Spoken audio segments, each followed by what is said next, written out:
শুভ সকাল প্রিয় দর্শক, সবাইকে আমন্ত্রণ জানাচ্ছি চ্যানেল 24 এর নিয়মিত স্বাস্থ্য বিষয়ক আয়োজন সুস্থ থাকুন প্রতিদিনে। আমি ডাক্তার সাদিয়া সুলতানা রেশমা আপনাদের সাথে আছি। দর্শক, আজকে এমন একটি বিষয় নিয়ে আমরা কথা বলতে যাচ্ছি যা বাংলাদেশের অন্যতম বড় জনস্বাস্থ্য চ্যালেঞ্জ, তা হলো যক্ষ্মা। বিশ্ব স্বাস্থ্য সংস্থা বলছে প্রতি বছর বিশ্বে প্রায় 1 কোটি মানুষ এই রোগে আক্রান্ত হয় এবং মারা যায় 15 লাখেরও বেশি। আর বাংলাদেশে প্রতি বছর নতুন করে আক্রান্ত হয় 15 লাখেরও বেশি মানুষ। এই যে চিত্রটি, এই ভয়াবহ চিত্রটি চিকিৎসা কি সে নিয়ে আজকে আমাদের আলোচনার বিষয় তাই আমরা রেখেছি যক্ষ্মা রোগের চিকিৎসা। এবং কথা বলতে আমাদের সাথে স্টুডিওতে উপস্থিত আছেন আমাদের দেশের একজন প্রখ্যাত মেডিসিন এবং বক্ষব্যাধি বিশেষজ্ঞ ডাক্তার মশিউর রহমান সুজন। মেডিসিন এবং বক্ষব্যাধি বিশেষজ্ঞ হিসেবে আছেন জাতীয় বক্ষব্যাধি ইনস্টিটিউট ও হাসপাতালে। আপনাকে স্বাগত জানাচ্ছি আমাদের এই অনুষ্ঠানে। ধন্যবাদ। দর্শক, আপনারা কিন্তু আজকের বিষয় নিয়ে যে কোনো প্রশ্ন করতে পারেন স্ক্রলে দেওয়া নাম্বারটিতে কল করে। আমরা চলে যাই তাহলে মূল আলোচনায়। যক্ষ্মা নিয়ে উৎকণ্ঠা, যক্ষ্মা নিয়ে এই যে বিভিন্ন ধরনের কথাবার্তা বারবার হচ্ছে, বহু বছর ধরেই হচ্ছে। আমাদের দেশেও আছে জাতীয় যক্ষ্মা নিয়ন্ত্রণ কর্মসূচি, তারপরেও রোগী কমছে না। তো প্রথমেই সেই ব্যাপারটি একটু জানার আগে জানতে চাই যক্ষ্মা রোগটি আসলে কিভাবে হয়। আসলে ধন্যবাদ। যক্ষ্মা আসলে একটা সংক্রামক ব্যাধি, একটা বিশেষ জীবাণুর মাধ্যমে এই যক্ষ্মা রোগটি হয়ে থাকে, যে জীবাণুকে আমরা বলি মাইকোব্যাকটেরিয়াম টিউবারকুলোসিস। সাধারণত যক্ষ্মা আক্রান্ত রোগীর হাঁচি কাশি এইসবের মাধ্যমে, যেটাকে আমরা বলি রেসপিরেটরি ড্রপলেট ইনফেকশন, একজনের শ্বাস এবং হাঁচি কাশির মাধ্যমে আক্রান্ত ব্যক্তি থেকে সুস্থ ব্যক্তির দেহে এই রোগটি ছড়াতে পারে। আচ্ছা, এই যে রোগটি হচ্ছে তো হাঁচি কাশির মাধ্যমে হয়, আবার আমরা জানি যে এই ফুসফুসের বাইরেও অন্যান্য বিভিন্ন অঙ্গে হয়। অন্যান্য কি কি অঙ্গে হতে পারে? আচ্ছা, সাধারণত যক্ষ্মা রোগটি ফুসফুসে সবচেয়ে বেশি হয়ে থাকে, তবে ফুসফুস ছাড়াও শরীরের অন্যান্য অঙ্গে এই রোগ হতে পারে। যেমন আমাদের মস্তিষ্কে হতে পারে, যেটাকে আমরা বলি সিএনএস টিউবারকুলোসিস। আবার আমাদের হৃৎপিণ্ড হইতে পারে, যেটাকে আমরা বলি হার্ট বা পেরিকার্ডিয়াম। আবার আমাদের পেটের ভিতরে যে বিভিন্ন অঙ্গ আছে সেইখানে হইতে পারে। আবার এমনকি আমাদের বোনস, যেটাকে আমরা বলি হাড়টি বা হাড়, সেই হাড়ের মধ্যে হতে পারে। ইভেন স্কিন টিউবারকুলোসিসও হতে পারে। তার মানে অনেক জায়গাতেই হতে পারে, অনেক জায়গায় হতে পারে। এই যে রোগটি হচ্ছে, আমি প্রথমে একটু বলছিলাম যে আমাদের দেশের পরিসংখ্যানটিও খুব একটা ভালো না। আমাদের দেশের অবস্থা আসলে কিরকম বিশ্বের সাথে যদি আমরা আমাদের দেশকে তুলনা করি? আসলে আমাদের বাংলাদেশ হাইলি একটা টিবি বার্ডেন কান্ট্রিজ।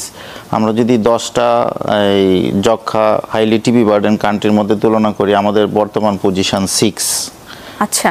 এবং আমাদের দেশে যে ইনসিডেন্স রেট বা যক্ষ্মা আক্রান্তর যে হার, সেটা হলো 1,221 জন। তার মানে তো অনেক বেশি। তো এই যে যারা রোগী হচ্ছে, এই রোগী কি প্রথমেই তাদের যক্ষ্মাতে ভুগছে নাকি বারবার যক্ষ্মা হতে পারে, এই ব্যাপারটি একটু জানতে চাই। এটা প্রথমে যক্ষ্মা হওয়ার পরও রোগীরা যদি ঠিকমতো সাবধানতা অবলম্বন না করে এবং যক্ষ্মার যে বিভিন্ন কোর্স আছে, যে চিকিৎসা আছে, চিকিৎসা যদি ঠিকমতো না নেয়, যেটাকে আমরা বলি নন কমপ্লায়েন্স, এবং সেই পেশেন্ট যদি অপুষ্টিতে ভুগে বা কোনো স্যাঁতসেঁতে পরিবেশ বা গোমর, যেখানে ওয়েল ভেন্টিলেশন নাই, এইরকম পরিবেশে থাকে, এবং তার যদি অন্যান্য রোগের জন্য যদি তার রোগ প্রতিরোধ ক্ষমতা কমে যায়, তাহলে সেই যক্ষ্মা রোগটা ঘন ঘন হতে পারে, বারবার হতে পারে। তো আমাদের দেশে আসলে কি রকম বেশি হয়? আমাদের দেশে কি নতুন ধরনের রোগী আমরা বেশি পাই নাকি এই যে বারবার আক্রান্ত হচ্ছে এই ধরনের রোগী বেশি? আমাদের দেশে নতুন ধরনের রোগী অনেক। নতুন ধরনের রোগীর তো আমি বললাম যে 1 লাখে প্রায় 225 জন। তারপরও যেটাকে আমরা বলি সেকেন্ড টাইম বা থার্ড টাইম বারবার কেস হওয়া, যেগুলোকে আমরা বলি রিলেপস কেস, সেই রিলেপস কেসের সংখ্যা কিন্তু কম না, বেশ ভালোই। আপনি যে হাসপাতালে কাজ করছেন তা তো জাতীয় বক্ষব্যাধি ইনস্টিটিউট, সারা বাংলাদেশ থেকেই সব ধরনের রোগী এখানে আসে। এখানে পরিসংখ্যানটা কিরকম দেখতে পান? যে অন্যান্য যদি শ্বাসকষ্টের রোগী বলি বা শ্বাসতন্ত্রের বিভিন্ন ধরনের রোগী বলি, তারা বেশি নাকি যক্ষ্মা রোগী বেশি? আমাদের এখানে রেফার্ড কেসগুলো আসলে টিবি হওয়ার পর যে জটিলতা হয়, যেটাকে আমরা বলি পোস্ট টিবি সিকুইলি, সেই রোগীগুলো আমরা বেশি পাই। আচ্ছা। যেমন যক্ষ্মা ভালো হওয়ার পরও যক্ষ্মার বিভিন্ন জটিলতা দেখা যেতে পারে, যেটাকে আমরা বলি পোস্ট টিবি ফাইবোসিস, পোস্ট টিবি ব্রঙ্কিয়েক্টিসিস, বা রোগীর লাংস যদি ফেল হয়, যেটাকে আমরা বলি রেসপিরেটরি ফেইলিওর বা কর পালমোনারি, এরকম টিবি পরবর্তী জটিলতা সংক্রান্ত পেশেন্টগুলো আমরা বেশি ম্যানেজ করি, এবং ওই রোগীগুলাই পেরিফেরি থেকে আমাদের বক্ষব্যাধি হাসপাতালে রেফার হয়ে আসে। এই যে রোগীরা আসছে সাধারণত কি ধরনের উপসর্গ দেখলে একজন রোগী ভাববে যে তার যক্ষা হতে পারে বা চিকিৎসকের কাছে তারা যাবে? অবশ্যই সাধারণত আমরা বলি যে এটা আমাদের সচেতনতামূলক একটা প্রচারণা, যে কোনো রোগীর কাশি যদি 3 সপ্তাহ বেশি থাকে এবং সেই কাশিটি যদি কোনো পাওয়ারফুল অ্যান্টিবায়োটিক, যেটাকে আমরা বলি ব্রড স্পেকট্রাম অ্যান্টিবায়োটিক, সেই অ্যান্টিবায়োটিকের রেসপন্স না করে, তখন আমরা প্রথমে চিন্তা করব যে রোগীটির যক্ষা হয়েছে কিনা। এছাড়াও কাশি হলো প্রথম প্রাইমারি একটা লক্ষণ। এছাড়াও কাশি ছাড়া আরও অনেক লক্ষণ হতে পারে, যেমন রোগীদের দীর্ঘকালীন জ্বর থাকতে পারে, যে জ্বরের প্যাটার্নটা যেটাকে আমরা বলি low grade fever with evening rise of temperature. রোগীর গায়ে অল্প অল্প জ্বর থাকে এবং সাধারণত সন্ধ্যার দিকে জ্বরটা আসে, রোগীর কাঁপুনি দিয়ে জ্বর আসে এবং ছাড়ার সময় ঘাম দিয়ে জ্বর আসে, এরকম একটা ফিভারের প্যাটার্ন যদি থাকে। তারপর রোগীর যদি ওজন কমে যায়, রোগীর যদি খাবারের রুচি কমে যায়, এরকম ক্ষেত্রে আমরা যে চিন্তা করব যে তার যক্ষা হয়েছে কিনা। তখন তারা কি করবে? তখন নিকটস্থ চিকিৎসকের কাছে যাবে, যে নিকটস্থ জেনারেল ফিজিশিয়ান আছে বা নিকটস্থ যে সরকারি হাসপাতাল আছে সেখানে যাবে, এবং আমরা যক্ষা রোগ নির্ণয়ের জন্য বেশ কিছু পরীক্ষা করি, যেটা আমাদের এই যক্ষা নিয়ন্ত্রণ কর্মসূচি, যেটাকে বলে এনটিপি, ন্যাশনাল টিউবারকুলোসিস প্রোগ্রাম। এই প্রোগ্রামের আন্ডারে প্রথমে আমরা রোগীর কফ টেস্ট করি। কফের প্রথম 2টা স্যাম্পল নেই। প্রথমে রোগী আসার সাথে সাথে একটা স্যাম্পল, যেটাকে আমরা বলি স্ট্যাট স্যাম্পল, এবং পরের দিন সকালে খালি পেটে আরেকটা স্যাম্পল, যেটাকে বলি আর্লি মর্নিং স্যাম্পল।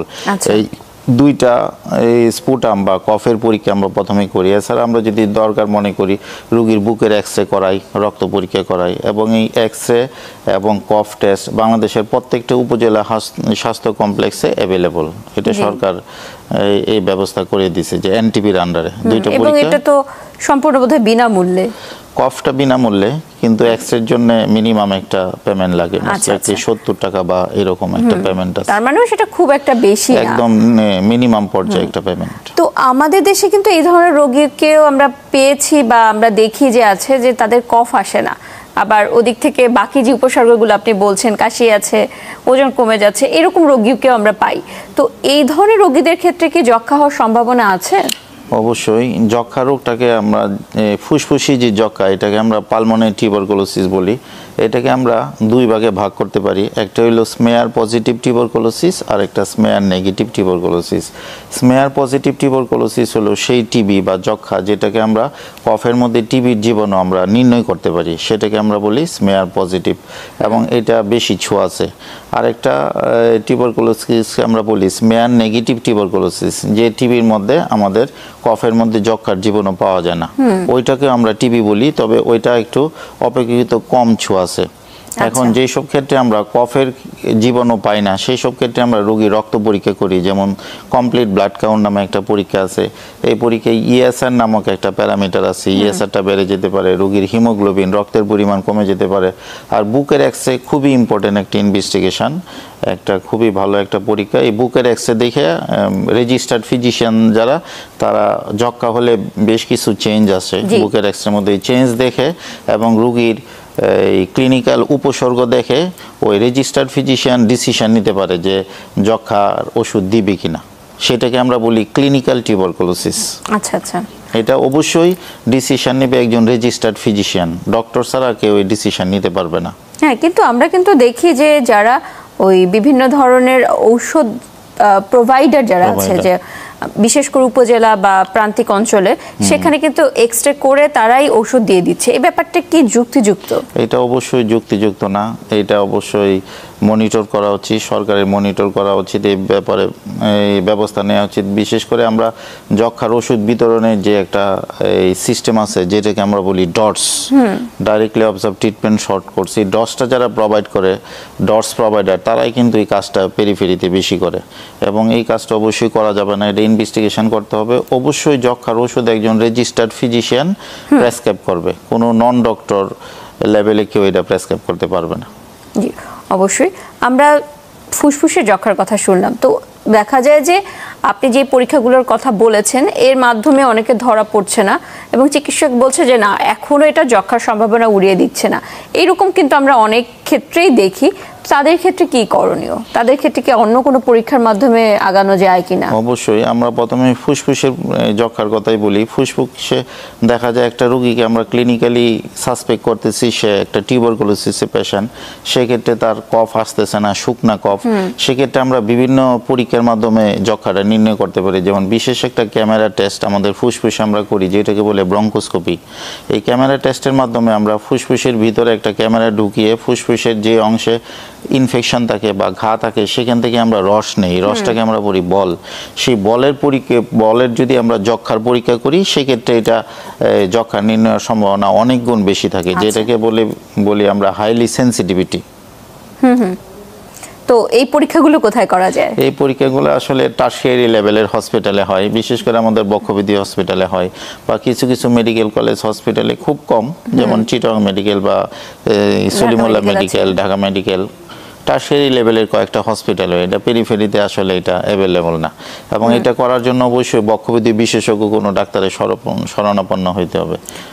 তো এই ধরনের রোগী যখন আসে, বয়স্ক যারা আছে তাদের ক্ষেত্রে কি এই ধরনের পরীক্ষাগুলো করা সেফ কিনা? এটা আসলে ব্রঙ্কোস্কোপি, এটা আসলে একটা ইন্টারভেনশন। এই পরীক্ষা করার জন্য অনেক কিছু সতর্কতামূলক আমরা ব্যবস্থা নেই, যেমন রোগীর কোনো কার্ডিয়াক বা হার্টের সমস্যা আছে কিনা আমরা ইসিজি করে নেই। তারপর আরও আমরা এখন যেহেতু কোভিডের প্রাদুর্ভাব একটু বেশি, কোভিড টেস্ট করে নেই। আরও রক্তের কোনো প্রবলেম আছে কিনা, বেশ কিছু রুটিন প্যারামিটার আছে। রুটিন প্যারামিটার আমরা এই পরীক্ষাটা করার আগে করে নেই। যদি সব কিছু ঠিকঠাক থাকে তখনই আমরা এই প্রসিডিওরে যাই। আসলে আমরা যেমন যক্ষা পাই, যক্ষার কাশি আছে, যক্ষার ক্ষেত্রে ওজন কমে যাচ্ছে, আবার এরকম রোগীও আসে যাদের বলে ফুসফুসে পানি চলে এসেছে এবং তাদের ক্ষেত্রেও বলা হয় যে যক্ষা হতে পারে। এটি কি হতে পারে কিনা, বা এটা হলে কি এটা কি ফুসফুসের যক্ষা বলবো না কি বলবো? অবশ্যই ফুসফুসের যক্ষাটাকে আমরা দুই ভাগে ভাগ করতে পারি। একটা ফুসফুসের যে মেইন অংশ যেটাকে আমরা বলি লাং প্যারেনকাইমা, সেইখানে যক্ষা হইতে পারে। আরেকটা যক্ষা হইতে পারে ফুসফুসের পর্দায়। ফুসফুসের পর্দাকে আমরা মেডিকেল টার্মে বলি প্লুরা। এই প্লুরায় যদি আপনার জীবাণুটা সংক্রমিত হয় তখন সেটাকে আমরা বলি এক্সট্রা পালমোনারি টিউবারকুলোসিস, এবং এটাকে আমরা বলি প্লুরাল ইফিউশন। এবং এই ক্ষেত্রে আমাদের লাংসে বা ফুসফুসে পানি জমতে পারে এবং এটা যক্ষার জন্য হইতে পারে। তো এই যদি পানি চলে আসে তাহলে কি করতে হবে?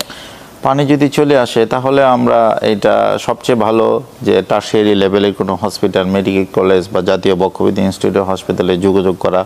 ওই রুগীরে আমরা ফুসফুস থেকে বিভিন্ন আল্ট্রাসোনো গাইডেড বলি, আল্ট্রাসোনোর মাধ্যমে আমরা এইটা ফুসফুস থেকে পানি বের করি এবং এই পানিটা পরীক্ষা করি। পরীক্ষা করলে যদি যক্ষা ধরা পড়ে তখন আমরা তাকে ওষুধ দিয়ে দিই, যক্ষার ওষুধ দিয়ে দিই, এবং যক্ষার ওষুধের সাথে ওই রোগীগুলোকে আরেকটা বিশেষ ওষুধ দিই যেটাকে আমরা বলি স্টেরয়েড ওষুধ, প্রেডনিসোলন।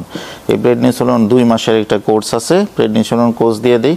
এবং এইখানে আরেকটা এডিশনাল একটা আমরা ব্যায়াম দিই, ফুসফুসের ব্যায়াম, যেটাকে বলে 3 বল রেসপিরোমিটার। এই ব্যায়ামটা দেওয়ার জন্য রোগীর ফুসফুসে যে পানি থাকে এটা তাড়াতাড়ি শুকায় যায় এবং এগেন পানি জমার সম্ভাবনা কম থাকে। যদি এরকম কারো পানি চলে আসে এবং সেই পানিটি বের করে না, থেকে যায়, তাহলে কি পরবর্তীতে এটা নিয়ে কোনো জটিলতা হতে পারে? পরবর্তীতে অনেক জটিলতা হতে পারে। সবচেয়ে বড় যেটা জটিলতা হয়, ফুসফুসের যে পর্দা এটা মোটা হয়ে যায়, যেটাকে আমরা বলি থিকেন প্লুরা, এটা হইতে পারে। অথবা পানিটা জমে ওইখান থেকে নর্মাল পানির বদলে এখানে পুজ হয়ে যেতে পারে, যেটাকে আমরা বলি এমপাইমা। এবং দীর্ঘদিন যদি পানিটা থাকে, ফুসফুসে যেই পর্দাটা মোটা হয়ে গেছে এটার পরিমাণ অনেক বেশি হয়ে যেতে পারে। অনেক বেশি হলে লাংসটাকে বাইরে থেকে একদম প্রেশার দিতে পারে, প্রেশার দিলে লাংসটা নর্মাল কাজই করবে না, সেটাকে আমরা বলি ট্র্যাপ লাং। এরকম অনেক জটিলতা হতে পারে, একসময় লাংসটা নষ্ট হয়ে যেতে পারে। তাহলে আসলে চিকিৎসা কতদিনের মধ্যে শুরু করাটা ভালো? যত তাড়াতাড়ি সম্ভব। যদি ফুসফুসে পানি হয় এই পানিটা বের করে পরীক্ষা করে টিবির ওষুধ শুরু করতে হবে। এবং যে এডিশনাল 2টা ট্রিটমেন্ট বললাম, একটা স্টেরয়েড ওষুধ এবং একটা 3 বল রেসপিরোমিটার, এই ট্রিটমেন্টগুলো যদি খুব তাড়াতাড়ি শুরু করা যায় তাহলে পানিটা খুব তাড়াতাড়ি চলে যায় এবং এই পানি পরবর্তী যে কমপ্লিকেশন বা জটিলতাগুলো বললাম এগুলো হওয়ার সম্ভাবনা খুব কম থাকে। আচ্ছা, অনেককে শুনি যে টিউব দিতে হয় ফুসফুসের মধ্যে, এই ব্যাপারটি কি? আচ্ছা, টিউব দিতে হয়, এই প্রসিডিওরটাকে আমরা মেডিকেল টার্মে বলি টিউব থোরাকোস্টমি। এটা যখন টিবির জন্য কোনো রোগীর যদি ফুসফুসে পানি জমে এবং এই পানির পরিমাণ যদি অনেক বেশি হয়ে যায়, যেটাকে আমরা মেডিকেল টার্মে বলি মেসিভ প্রোয়ালিফিকেশন, এবং সেই রোগীর যদি শ্বাসকষ্ট শুরু হয়ে যায়, তখন আমরা ছোট একটা অপারেশনের মাধ্যমে আমাদের ফুসফুসের যে বুকের পাঁজর আছে দুইটা, যেটাকে আমরা বলি রিপস, এই দুইটা রিপস বা পাঁজরের মাঝখানে যে স্পেস খালি জায়গা, সেটাকে আমরা বলি ইন্টারকোস্টাল স্পেস। এই স্পেসের মাধ্যমে একটা রাবারের প্লাস্টিকের টিউব ঢুকিয়ে দেই। প্লাস্টিকের টিউব ঢুকিয়ে দেওয়ার পর টিউবের এক মাথা থাকে আমাদের ফুসফুসের ভিতরে এবং আরেক মাথা একটা ব্যাগের সাথে পানির মাধ্যমে কানেক্টেড থাকে, যেটাকে বলে ওয়াটার সিল ড্রেনেজ। এবং এই টিউবের মাধ্যমে ফুসফুসে সমস্ত পানি আমরা বের করে নিয়ে আসি। এবং পানি বের করার পর আমরা একটা এক্সরে করি। এক্সরে করে যদি দেখি ফুসফুস আগের মতো ফুলে গেছে, যেটাকে আমরা বলি এক্সপান্ড হয়েছে, তখন আমরা এই টিউবটা খুলে থাকি। এবং এইটা আমরা করি মেসিভ প্রোয়ালিফিকেশনের ক্ষেত্রে, যেসব ক্ষেত্রে ফুসফুসের পানির পরিমাণ অনেক বেশি এবং রোগীরা শ্বাসকষ্টে ভোগে। আচ্ছা, আমরা আরো এই ব্যাপার নিয়ে জানবো। একজন দর্শক আছেন আমাদের সাথে। দর্শক, আপনার পরিচয়টি দিয়ে প্রশ্নটি করুন। আসসালামু আলাইকুম। ওয়ালাইকুম আসসালাম। আমি বাংলাদেশ স্কুল বিজ্ঞান বোর্ডে চাকরি করি। জি। আমার ওয়াইফ যক্ষার রোগী। 1 বছর আগে যক্ষা হয়েছিল, হওয়ার পরে যক্ষা হওয়ার পর 3 মাস পরে যক্ষাটা ধরা পড়ছিল। জি। যক্ষা হওয়ার পর বেস্ট, বুকের বেস্ট একটা পুরো পচে গেছিল।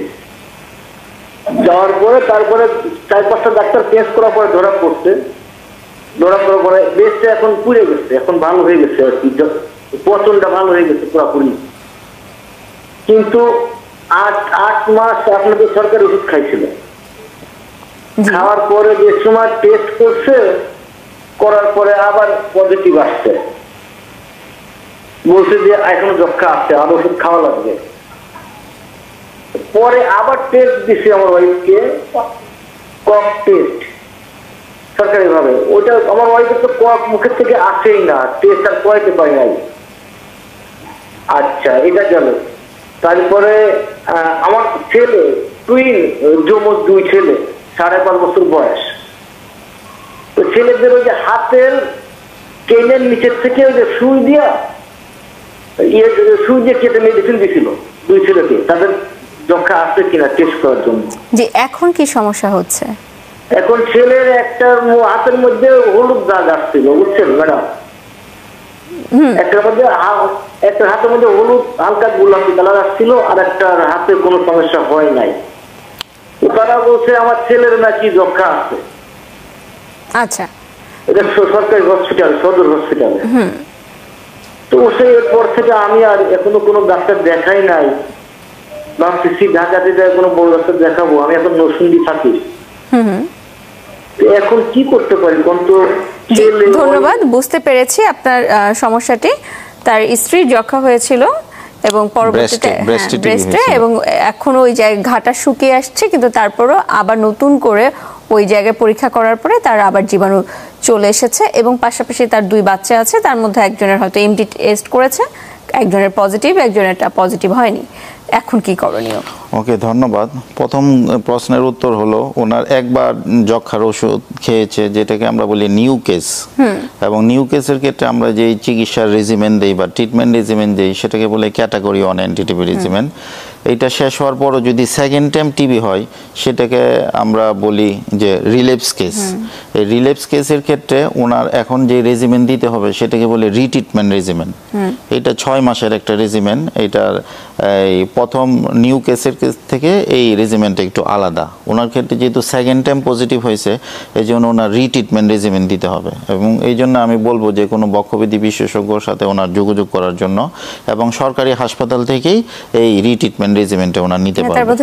সার্জিক্যাল কিছু এবং একটু সার্জারির ওপিনিয়ন দরকার, যে কোনো সার্জিক্যাল প্রসিডিওর বা ইন্টারভেনশন দরকার আছে কিনা। এটা জেনারেল সার্জনের, যেহেতু ব্রেস্টের কেস, জেনারেল সার্জনের সাথে যোগাযোগ করলে হবে, এইটাই। আর 2 নাম্বার, ওনার বাচ্চাদের যে টিকা দেয়া হয়েছে, যেটাকে আমরা বলি এমটি, এইটা একটা টিবি ডায়াগনোসিসের জন্য নট স্পেসিফিক একটা ইনভেস্টিগেশন, এটাকে আমরা বলি সাপোর্টিভ ইনভেস্টিগেশন, এবং এটাকে বলি আমরা ইমিউনোলজিক্যাল টেস্ট। তবে এই টেস্ট যদি পজিটিভ হয়, শুধুমাত্র এই টেস্টের উপর নির্ভর করে আমরা বলতে পারবো না যে যা টিবি হয়েছে। এটাকে আমরা বলবো TB infection, not TB disease. জি। কখন আমরা টিবি বলবো? যখন এই বাচ্চার উপসর্গ থাকে, যেমন যদি জ্বর থাকে, কাশি থাকে, খাবার রুচি কমে যায়, তারপর ধরেন ওজন কমে যায়, এরকম যদি কোনো ক্লিনিক্যাল উপসর্গ থাকে, সেক্ষেত্রে আমরা টিবির আরও কিছু টেস্ট, যেমন কমপ্লিট ব্লাড কাউন্ট, বুকের এক্সরে, যদি কফ থাকে কফের টেস্ট, এই টেস্টগুলো করে যদি পজিটিভ হয় তখনই আমরা বাচ্চাকে বলবো যে তার টিবি হয়েছে। শুধুমাত্র এমটি পজিটিভ হলে আমরা বলবো না যে তার টিবি হয়েছে। তো এইরকম যে চিত্রটি, উনি যে চিত্রটির কথা বলেছেন, আমরা কিন্তু এই ধরনের অনেক রোগী পাই যারা এই এমটির উপর বেস করে তাদেরকে চিকিৎসা দেওয়া হচ্ছে, টিবির ওষুধ তারা খাচ্ছে। তো ব্যাপারটি কতটুকু যুক্তিযুক্ত? এটা আসলে একেবারে যুক্তিযুক্ত না। এটা আমরা বলবো যে টিবি ওষুধের একটা মিসইউজ। যেহেতু টিবির ওষুধটা সরকারিভাবে বিনামূল্যে দেওয়া হয়, এইটার একটা সুবিধা আছে, অসুবিধা আছে। সুবিধা হলো ইজিলি অ্যাভেলেবল, আমাদের প্রান্তিক জনগোষ্ঠী সবাই ওষুধটা পাচ্ছে। আর অসুবিধা হলো এটার মিসইউজ হয়। যেমন এটা শুধু MT positive, skin test positive হলে অনেক ডাক্তাররা এটা দিয়ে দেয়, এটা আসলে ঠিক না। এই ক্ষেত্রে আমি মনে করি অবশ্যই বক্ষবিধি বিশেষজ্ঞ বা টিবি বিশেষজ্ঞ ডাক্তারের সাথে অবশ্যই প্রতিশত যোগাযোগ করা উচিত। জি, ধন্যবাদ। টিবির ওষুধ খাচ্ছে এবং টিবির ওষুধের তো একটা দীর্ঘদিন খাওয়ার ব্যাপার রয়েছে, কতদিন খেতে হবে? এটা আসলে ক্যাটাগরি অনুসারে। এখন আমাদের বাংলাদেশে আসলে নিউ কেস এবং রিপিটেড যে কেস, যেটাকে বলে রিট্রিটমেন্ট রেজিমেন, দুইটা ক্ষেত্রে আমাদের এটা 6 মাস মেয়াদি আমাদের ওষুধ খেতে হবে। এছাড়া আরও আরেক ধরনের টিবি আছে যেটা একটু জটিল টিবি বলে, যেটাকে আমরা বলি এমডিআর টিবি অথবা মাল্টি ড্রাগ রেজিস্ট্যান্ট টিউবারকুলোসিস। সেসব ক্ষেত্রে এই রেজিমেন 9 মাস, কোনো সময় 1 বছর, কোনো সময় 18 মাস, কোনো সময় 2 বছর পর্যন্ত খাওয়া লাগতে পারে। আমরা এ নিয়ে আরো কথা বলবো, এখন একটি বিরতির সময় হয়েছে। প্রিয় দর্শক, সুস্থ থাকুন প্রতিদিন থেকে যাচ্ছে একটা ছোট্ট বিরতিতে, ফিরবো একটু পরেই, সাথেই থাকুন।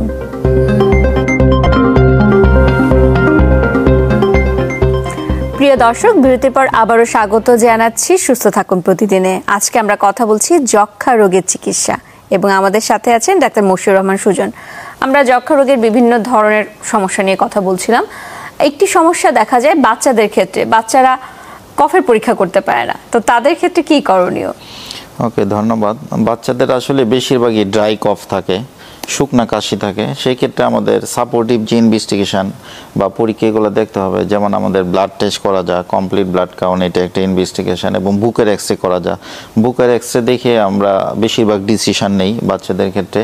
আর বাচ্চাদের ক্ষেত্রে যে স্কিন টেস্ট এমটি, এইটা খুবই ইম্পর্টেন্ট। এটা খুবই ইম্পর্টেন্ট। আরেকটা পরীক্ষা আছে বাচ্চাদের ক্ষেত্রে, যেটাকে আমরা বলি গ্যাস্ট্রিক লাভাস। কারণ বাচ্চারা কিন্তু কাশি থুতু ফালায় না, ওরা গিলা ফেলা, এবং এদের ক্ষেত্রে টিবির জীবাণুটা ফুসফুসে না থেকে পেটের মধ্যে পাওয়া যায়। এই জন্য গ্যাস্ট্রিক লাভাস মানে একটা বিশেষ চিকন প্লাস্টিকের টিউব দিয়ে যদি আমরা পাকস্থলী থেকে রস নিতে পারি এবং ওই রসের যদি আমরা এই যক্ষ্মার টেস্ট করাইতে পারি, সেক্ষেত্রে কিন্তু ভালো পজিটিভিটি পাওয়া যায়। জি, তো একটু চিকিৎসায় চলে আসতে চাই। চিকিৎসার কথা বলছিলাম যে 6 মাসের মতো ওষুধ খেতে হয় এবং কিছু কিছু ক্ষেত্রে আর একটু বেশি খেতে হয়। আমাদের দেশে কিন্তু অনেক রোগীরা আছে যারা এতদিন পর্যন্ত ওষুধ খায় না, যখন তাদের উপসর্গগুলো কমে আসে তারা ওষুধ ছেড়ে দেয়। এটি কি পরবর্তীতে কোনো জটিলতা তৈরি করতে পারে কিনা? অবশ্যই, ধন্যবাদ। যক্ষ্মার চিকিৎসার মেইন যেটা ড্রব্যাক, সেটি হলো লং ডিউরেশন অফ ট্রিটমেন্ট, দীর্ঘকালীন চিকিৎসা। মিনিমাম 6 মাসের মতো ওষুধ খেতে হয়, এবং অনেক রুগী এতদিন ধৈর্যহারা হয়ে যায়। কারণ আপনি যখন একটা রুগীকে তার উপসর্গ থাকে এবং সেক্ষেত্রে ওষুধ শুরু করবেন, 2 সপ্তাহ ওষুধ খাওয়ার পর কিন্তু সে খুব ওয়েলবিং, ভালো ফিল করে, তার জ্বর কমে যায়, কাশি কমে যায়, যদি কাশির সাথে রক্ত যায় যেটাকে আমরা বলি হিমোপটাইসিস কমে যায়, এবং তার কফের মধ্যে যে জীবাণু এইটাও কিন্তু নেগেটিভ হয়ে যায়। এই জন্য অনেক ক্ষেত্রে রুগীরা দেখা যায় 1 মাস 2 মাস ওষুধ খেয়ে রুগী ছেড়ে দেয়। কিন্তু এই নন কমপ্লায়েন্স, এটাকে বলি আমরা নন কমপ্লায়েন্স, এই সব ক্ষেত্রে সবচেয়ে যে প্রবলেমটা হয় সেটা হলো পরবর্তীতে যে যক্ষ্মাটা হইতে পারে, যেটাকে আমরা বলি ড্রাগ রেজিস্ট্যান্ট টিউবারকুলোসিস, অথবা যেটাকে বলি multi drug resistant MDR tuberculosis, এইটার সম্ভাবনা বেশি থাকে। এছাড়াও যক্ষ্মা পরবর্তী কিছু জটিলতা আছে, যেমন পোস্ট টিবি ফাইবোসিস, যে লাংসের অনেকখানি নষ্ট হয়ে যায়, এটা হইতে পারে। পোস্ট টিবি ব্রঙ্কিয়েক্টিসিস, লাংসের দীর্ঘকালীন ইনফেকশন হতে পারে, এই ধরনের জটিলতাগুলো হওয়ার সম্ভাবনা বেশি থাকে। তার মানে তো ওষুধ অবশ্যই শেষ করতে হবে, না হলে সমস্যাটা আরো বাড়তে পারে। তো ঔষধ তো খাচ্ছে বা শেষ করছে, কিন্তু ওষুধ শুরু করার পর অনেকে কিছু সমস্যায় পড়ে। এই সমস্যাগুলোর ব্যাপারে একটু জানতে চাই, কি কি সমস্যা সাধারণত দেখা যায়? অবশ্যই, ধন্যবাদ। যক্ষার ওষুধ আমরা বলি যে এটা একটু পাওয়ারফুল ওষুধ, এইটা একটু হাই ডোজের ওষুধ খেতে হয়। রোগীদের ওজন অনুসারে বিভিন্ন আমাদের ক্যাটাগরি ভাগ করা আছে, যে কত কেজি হইলে কত কেজি, অনেকগুলো ওষুধ একসাথে খেতে হয়। কিছু কিছু সাইড ইফেক্ট আছে, কিছু সাইড ইফেক্ট আছে স্বল্প মাত্রার, যেটাকে আমরা বলি মাইল্ড। আবার কিছু সাইড ইফেক্ট আছে একটু বেশি পর্যায়ে, যেগুলোকে আমরা বলি সিভিয়ার। মাইল্ড সাইড ইফেক্টের মধ্যে আছে যেমন রোগীর বমি বমি লাগতে পারে, বমি হতে পারে, পেট ব্যথা হতে পারে, পেট ফাঁপা হতে পারে। এরকম যদি হয় তাহলে আমরা নিকটস্থ ডাক্তারের সাথে যোগাযোগ করব এবং তারা ডোমপেরিডন গ্রুপের ওষুধ এইগুলা দিতে পারে। আরও আরেকটা যেটা নর্মাল আরেকটা কমপ্লেন রোগীরা বলে যে রোগীর প্রস্রাব কমলার মতো কমলার কালারের হতে পারে, এটা আসলে একটা নর্মাল। এটা টিবির ওষুধে রিফাম্পিসিন নামক একটা ওষুধ আছে, টিবির ওষুধ। এই ওষুধের জন্য আমাদের প্রস্রাবের কালার কমলার মতো হতে পারে, এটা আসলে কোনো প্রবলেম না। এটা রোগীদের চিকিৎসা শুরু করার আগে রোগীদের কাউন্সিলিং করে দিতে হবে যে এই ওষুধ শুরু করার পর আপনাদের প্রস্রাব, ইভেন মুখের লালা, চোখের পানি এটাও কমলা কালারের হতে পারে, এটা নিয়ে ওরিড হওয়ার কোনো কারণ নাই। এটা হলো মাইল্ড সাইড ইফেক্টের মধ্যে গেল। আর সিভিয়ার সাইড ইফেক্ট যেগুলো হয় সেটা হলো রোগীর জন্ডিস হতে পারে। আচ্ছা, কারণ টিবির ওষুধকে আমরা বলি বেশ কিছু ওষুধ আছে যেটাকে বলে হ্যাপাটোটক্সিক, মানে আমাদের লিভারের একটু প্রবলেম হতে পারে। যদি কোনো রোগীর চোখ হলুদ হয়ে যায়, প্রস্রাব হলুদ হয়ে যায়, এবং অবশ্যই খুব দ্রুত নিকটস্থ ডাক্তারের সাথে যোগাযোগ করতে হবে। এইটা একটা হইতে পারে জন্ডিস। আরেকটা হইতে পারে নার্ভের প্রবলেম হইতে পারে, রোগীর হাত পা শিনশিন করতে পারে, যেটাকে আমরা বলি নিউরোপ্যাথি। জি। এবং আরেকটা সাইড ইফেক্ট হইতে পারে রোগীর গিরা, বিভিন্ন জয়েন্ট ব্যথা হইতে পারে, এটাকে আমরা বলি গাউট। এরকম প্রবলেম হইতে পারে। আবার অনেক রোগীর স্কিন র্যাশ হতে পারে, পুরা শরীরে চুলকানি হতে পারে, এবং সিভিয়ার পর্যায়ে কিন্তু রোগীর চামড়াও উঠে যেতে পারে, এরকম হতে পারে। এগুলো সিভিয়ার পর্যায়ে। এবং এরকম সাইড ইফেক্ট হলে অবশ্যই রোগীদের নিকটস্থ হাসপাতালে যোগাযোগ করতে হবে এবং ওই পেশেন্টগুলোর আমরা ভর্তি করে পরে চিকিৎসা করি। তো যদি এরকম অবস্থা হয় তাহলে কি তারা টিবির ওষুধ চালাবে নাকি তাদেরকে টিবির ওষুধ বন্ধ করে দিতে হবে? যদি আমরা জন্ডিস হয় অথবা স্কিনে যে রিঅ্যাকশন সেটা যদি অনেক বেশি মাত্রা হয়, সেই রোগীগুলারে আমরা অ্যাডমিশন দেই, ভর্তি করি। ভর্তি করার পর তাদের আমরা টিবির ওষুধ বন্ধ করি। বন্ধ করার পর তার যদি জন্ডিস হয় বা স্কিনে রিঅ্যাকশন হয়, ওই সাইড ইফেক্টগুলোর আমরা চিকিৎসা করি। চিকিৎসা করার পর ওইগুলো যখন নর্মাল লেভেলে চলে আসে পুনরায় আমরা ওষুধ শুরু করি।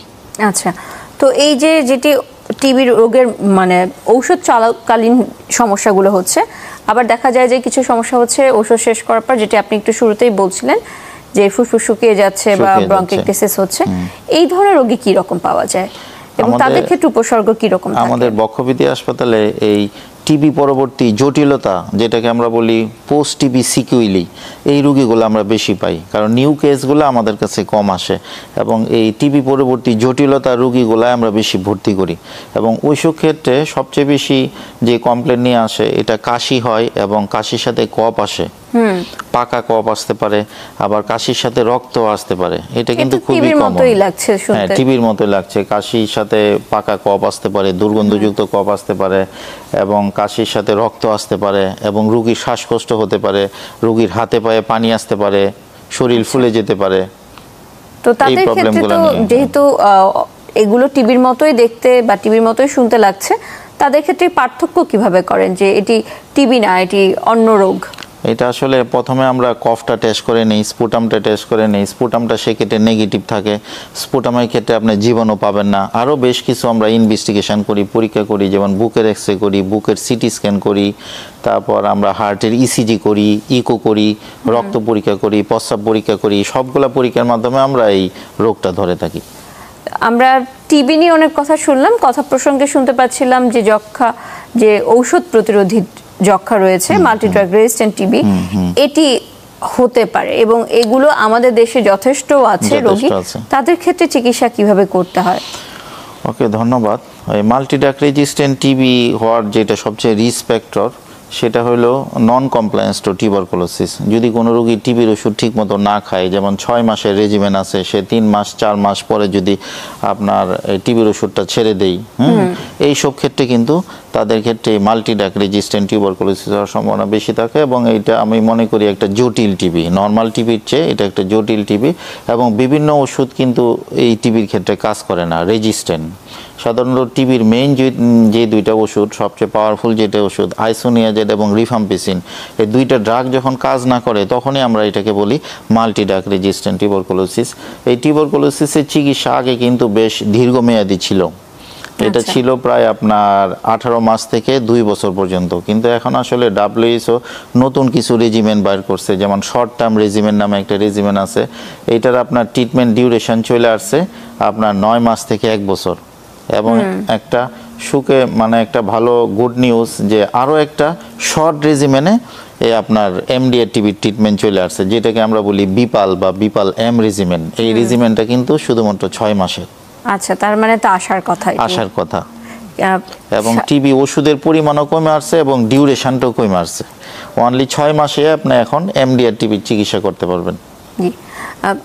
আমরা চিকিৎসার কথা শুনছিলাম, কিন্তু যক্ষ্মা তো অবশ্যই একটি ছোঁয়াচে রোগ, এবং ছোঁয়াচে রোগের যখন কথা হয় তখন আমরা প্রতিরোধের কথা বলি। যক্ষ্মা রোগের ক্ষেত্রে প্রতিরোধের জন্য কি কি করতে হবে? ধন্যবাদ। যক্ষ্মা রোগের প্রাইমারি যে প্রিভেনশন, প্রতিরোধ, এটা হলো বিসিজি ভ্যাকসিনেশন।